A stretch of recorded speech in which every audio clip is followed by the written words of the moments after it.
ce trip dans le nord-ouest argentin, c'est vraiment un trip reculé dans la montagne, où on va chercher les plus hauts sommets des Andes. La route 40, qui fait vraiment partie du mythe de l'Argentine à moto. L'Altiplano, un grand plateau à 3500 mètres d'altitude, au cœur des Andes. Les salars, ces lacs salés sur lesquels on peut rouler à moto à perte de vue. C'est un trip intense en émotion, c'est un trip intense en piste, en route.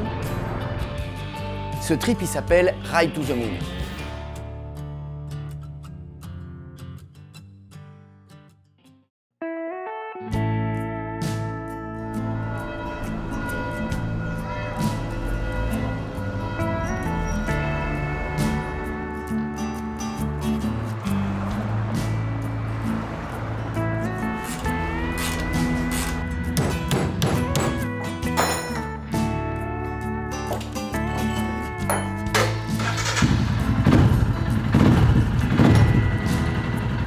Je suis Simon, le nouvel associé de Vintage Ride en Argentine.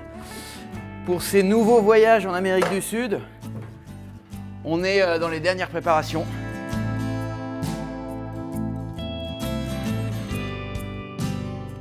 On va traverser les Andes avec des Himalayanes. Elles viennent juste de sortir de l'usine d'assemblage de Buenos Aires et c'est donc les tout derniers modèles, les BS6. Donc c'est les dernières versions qui sont vraiment idéales pour la piste, pour ce qu'on fait. On va faire un voyage 50% piste, 50% route. On va monter tout en haut des Andes. On va aller sur les cols les plus hauts d'Amérique. C'est un pays qui est gigantesque, où il y a très peu d'habitants. Donc en fait, on a une liberté pour rouler sur les pistes. Et c'est vrai que ça, c'est vraiment un plaisir fou, quoi. Nico, c'est mon mécano. Il est spécialiste Royal Enfield, ça fait des années qu'on travaille ensemble. C'est vraiment quelqu'un en qui j'ai entièrement confiance et qui connaît les Royal Enfield par cœur. Avec Vintage, on s'est associé depuis très peu de temps pour monter cette destination. On est maintenant à quelques heures du départ. C'est aujourd'hui une grosse pression pour nous, c'est la première. C'est le premier trip. Les riders vont nous dire à quel point est bon ou pas notre voyage, mais donc on est confiant, mais on attend quand même le retour. C'est eux qui vont nous dire. Messieurs, dames, je vous invite à rentrer. Bienvenue chez nous, bienvenue chez vous. Ah, chouette. Trop bien. Oh, mais ça va voir, ça va être trop bien. Et c'est les 10 premières qui sont sorties de l'usine.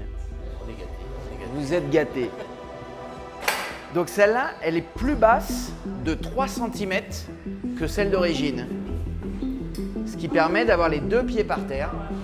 On fabrique des biellettes de suspension qui sont plus longues ou plus courtes et du coup on peut relever ou baisser l'arrière de la moto.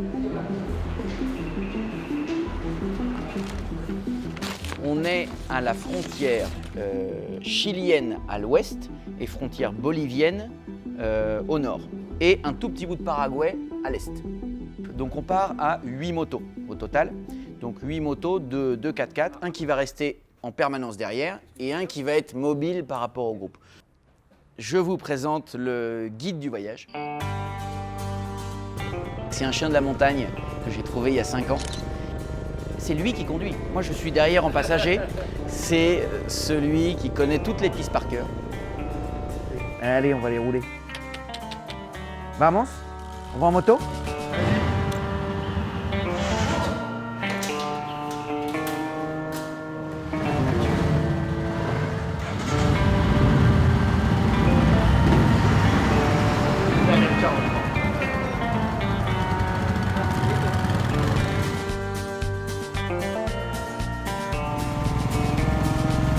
Ce matin, on rentre dans la forêt primaire à la sortie de Salta. Donc petite route de 4 mètres de large au milieu de la forêt, c'est magnifique. C'est une destination qui est grandiose. Les paysages s'étendent à perte de vue en haute altitude, ce qui est quand même exceptionnel.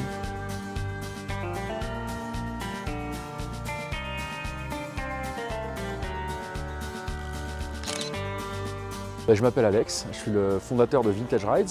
La boîte, je l'ai montée en 2006. Les premiers groupes que j'ai amenés en Himalaya, c'était 2006-2007. Et puis, dès 2007-2008, les gens nous disaient, bon, maintenant, on a fait l'Himalaya, est-ce que vous pourriez nous amener en Argentine ?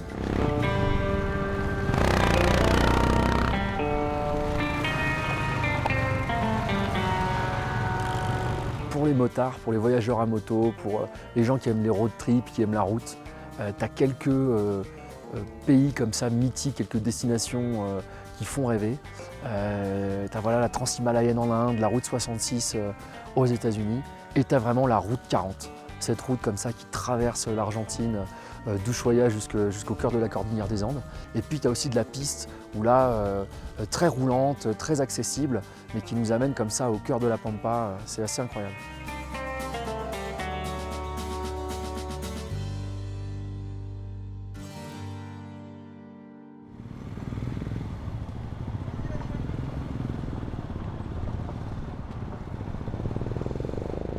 Je suis en train d'acheter des petites pommes de terre andines. C'est des toutes petites pommes de terre comme ça qu'on va faire cuire pour demain pour le pique-nique. Muchas gracias. Gracias.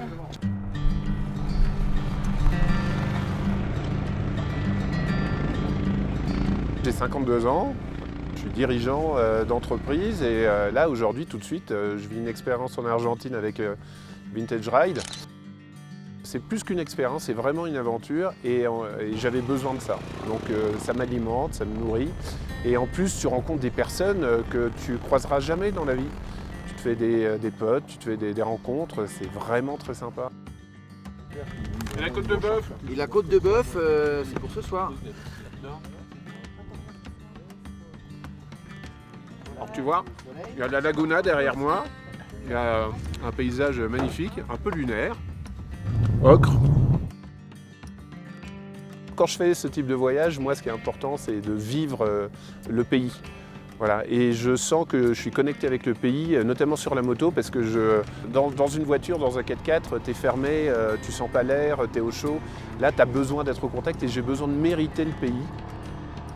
C'est vraiment le moyen de transport, je trouve, le plus adéquat pour te connecter au pays, pour ressentir le pays et pour en manger aussi.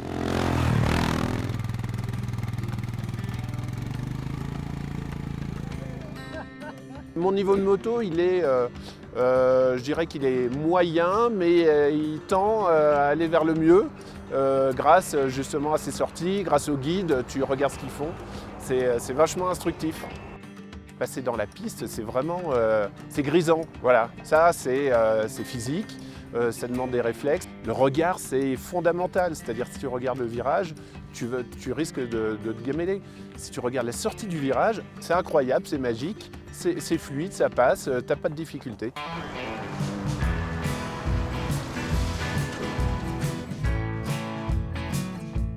On prend pas trop de risques, il y a un guide, il y a un mécano.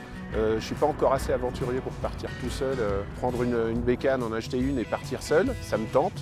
Mais je trouve que là, je manquerais peut-être de ces rencontres qui font le sel du voyage. Là, en fait, il faut arriver doucement, en première, et puis on met un petit peu de gaz en rentrant et on maintient du gaz. L'idée, c'est vraiment pas d'arriver vite et de ne pas passer vite dedans, sinon on fait une gerbe d'eau énorme et on se trempe.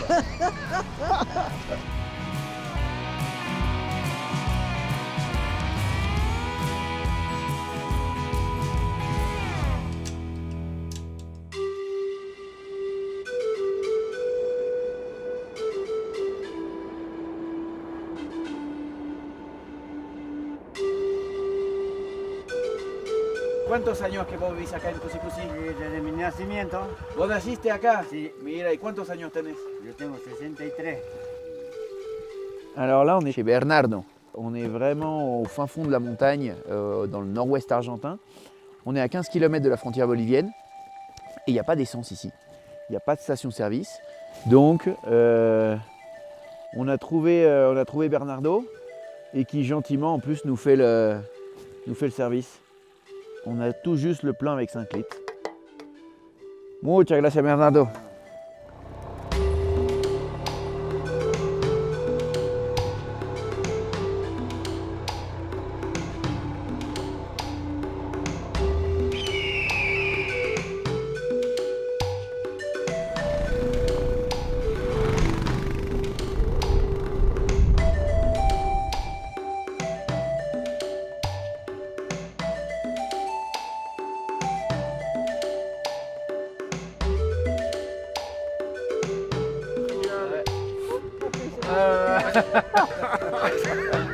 Celle-là, elle est énorme. Regarde, c'est pas une belle photo, c'est pas un beau selfie ça? Et j'attends ici. Je m'appelle Cathy, je suis de la région Rhône-Alpes. Ma passion, c'est la moto, ça a toujours été, depuis que je suis haute comme 3 pommes. Dès que j'ai pu passer mon permis, je l'ai passé dans le dos de mes parents d'ailleurs. Puis il faut dire que j'ai un conjoint aussi qui aime ça, donc ça aide. Ça faisait un moment qu'on voulait venir en Argentine. Puis la moto, bah, t'es en extérieur, t'as toutes les odeurs, t'as des couleurs.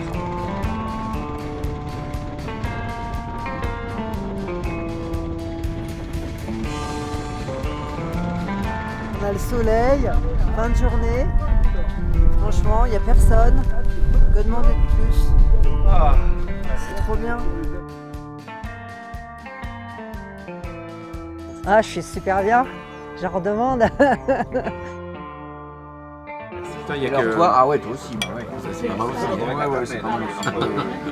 Pour ne pas dire, c'est bien également. Voilà, c'est ça l'Argentine. Faut pas faire ça. Hein. T'as aussi une communauté de passionnés en fait. Donc même si tu parles pas la même langue, il y a quelque chose qui te lie à l'autre.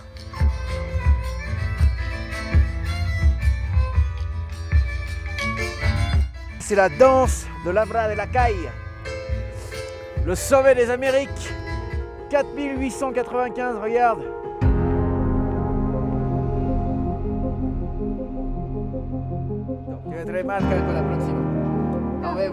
C'est une façon de découvrir aussi, d'aller vers l'autre, de découvrir le monde, de découvrir d'autres pays.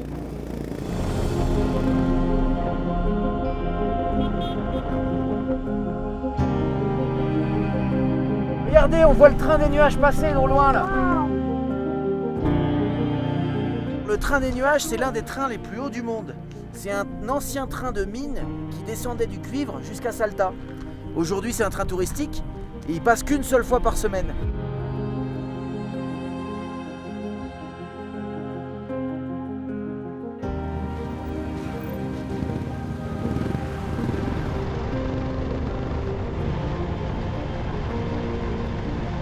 La route 40, c'est la route mythique argentine. Elle part de Ushuaia et elle termine à La Quiaca, à la frontière bolivienne. Elle fait 5170 km de long, tout en longeant la cordillère des Andes. C'est vraiment la route mythique d'Amérique du Sud. Il a perdu ses lamas. Il a perdu ses lamas, donc il me demandait si on avait vu ses lamas en montant. Il a quand même 120 lamas. Il a je sais plus combien de vaches et quelques poules. Donc pour quelqu'un de 70 ans qui vit tout seul dans la montagne, il y a quand même du respect. Je voyage pour partager ce genre de moments, c'est des petites perles dans le voyage. La raison d'être de Vintage Ride, c'est de partager avec un maximum de motards. L'objectif, c'est d'amener un maximum de gens à partir à l'aventure et d'en ressortir d'une certaine manière grandi. Pourquoi? Parce qu'en partant comme ça à l'aventure, on va vers l'inconnu. C'est quand il y a des imprévus qui se passent, qu'on est un petit peu confronté à soi-même, qu'on est confronté à l'autre, qu'on fait des rencontres un peu plus riches. Et moi, je considère que ça nous apporte beaucoup. Ici, on peut acheter de la coca. C'est de la feuille de coca qui vient de Bolivie. On met ça dans la bouche, on met ça entre les dents et la joue et on le laisse macérer. Beaucoup de gens ici, pour supporter le mal d'altitude, prennent de la coca avant de monter, pendant et après. Ça permet d'accepter un petit peu mieux le mal de montagne. En tout cas, c'est ce que disent les locaux. On s'adapte, on teste un peu les coutumes locales.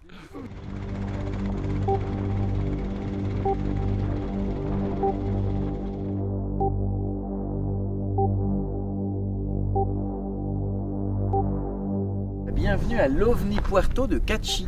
C'est un Suisse qui est venu ici il y a quelques années en vacances avec sa famille, a vu la nuit apparaître des ovnis dans le ciel. Il y a eu une révélation et il a fabriqué un ovniport pour recevoir des extraterrestres ici à Cachi. Et à l'omniport.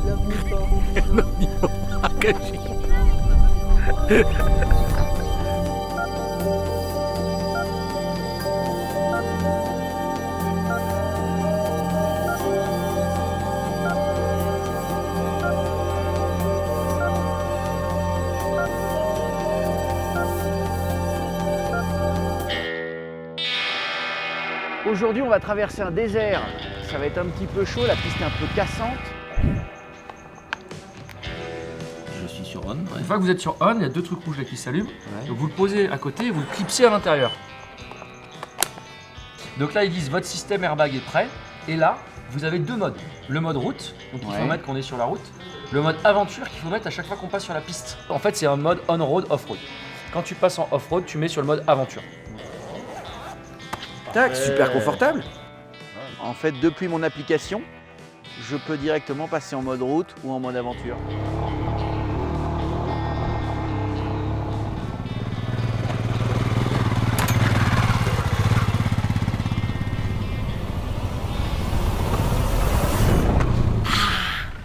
Bah écoute, il y a du sable un peu depuis un petit moment. Bon, ça va par moment. Mais là, il y avait une grosse zone avec des sillons bien profonds, bien creusés. Et bon, j'ai dû paniquer. J'ai mis la roue là où il fallait pas. Et puis bon, allez. J'ai 69 ans. Je fais de la moto depuis pas mal d'années. Des paysans. Ah, il y a un beau monument là-bas à droite. Mes trois passions, effectivement, c'est voyage, moto et photo. Photographia. Effectivement, je me demande ce qu'il peut avoir. Les trois vont bien ensemble et quand je peux associer les trois, lier les trois, c'est super. Et c'est le cas aujourd'hui.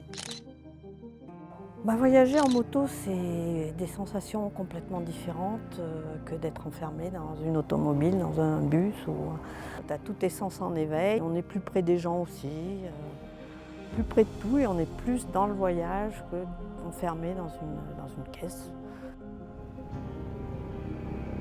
Les voyages à moto avec Vintage, ça remonte le premier en 2009, c'était au Rajasthan. Et depuis cette date-là, aujourd'hui c'est le 11e. Ça peut s'entreprendre à tout âge, si on a vraiment l'envie et le désir de faire ça et de partir hors des sentiers battus, hors de son petit commun de tous les jours, hors de sa routine. Et en moto, c'est d'autant mieux. Le hors-piste, le hors-road, c'est pas évident et puis on s'y fait comme pour tout. Donc bon, je dis pas que j'en bave pas, j'en souffre pas, je stresse, mais j'y vais comme j'aime ça. En général, ça passe.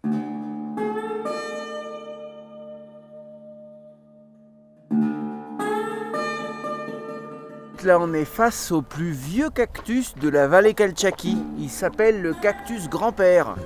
Il mesure plus de 11 mètres, sachant que dans la vallée ici, les cactus poussent à peu près d'1 centimètre par an.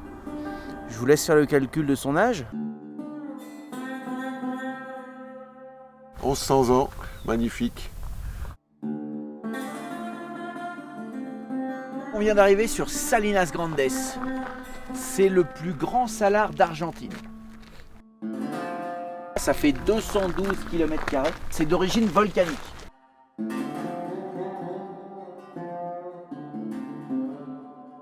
On est à 3450 mètres d'altitude. Tous les salars dans les Andes sont à peu près à cette altitude-là. Comme vous pouvez le voir, il y a de l'eau en fait. Sous nos pieds, il y a de l'eau. Et la densité de sel est telle qu'en fait, l'eau s'évapore en surface. Et le sel se cristallise pour durcir et on peut rouler en moto, on peut rouler en voiture, on peut rouler en camion. C'est tellement dur qu'on arrive à rouler dessus. Quand je suis arrivée, c'est vrai que je me suis demandé si ça glissait déjà, quand même, parce que bon, c'est impressionnant. Puis d'arriver à réaliser que tu roules sur du sel, c'est assez fantastique, quoi. Une sensation particulière, je n'avais jamais roulé en fait sur ce type de matière, tu vois, sur du sel. Alors tu sais pas en fait si tu veux glisser ou pas, et pas du tout en fait. Ça tient. On est sur la Lune quoi. On ride sur la Lune, c'est des paysages vraiment uniques. Moi c'est la première fois que je vis quelque chose comme ça. On n'en revient tu pas, veux je crois dire qu'on est Baïkal tous ébahis, fascinés, impressionnés.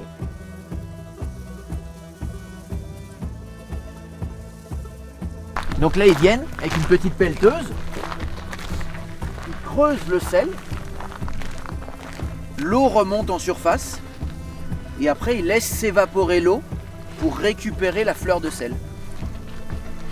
Ça va la densité de sel qu'a l'eau? Ouais, j'ai l'impression d'avoir des petits grains de sel dans la main là. C'est bien salé même. Mon petit thé du matin, complètement différent de celui de la maison. Hein. Quelle ambiance! La vue n'est pas la même.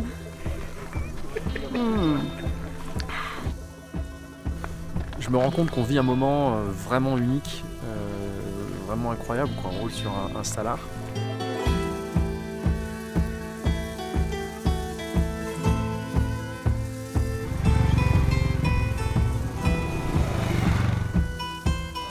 Le trip qu'on a fait ici avec Vintage Ride, c'est vraiment un trip ultime en moto, de la route, de la piste.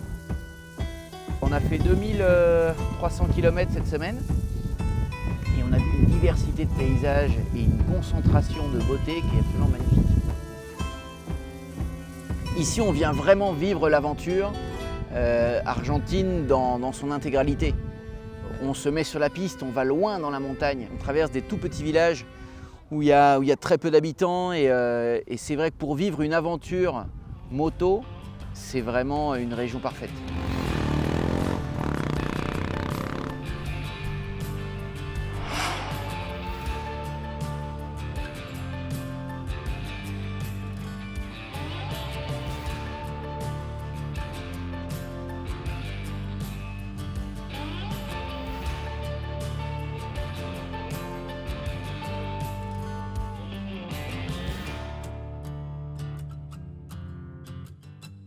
Si vous avez aimé le trip ici en Argentine, si vous avez aimé ce petit film, eh ben écoutez, abonnez-vous à notre chaîne Instagram, Facebook et au plaisir pour vous retrouver sur la route.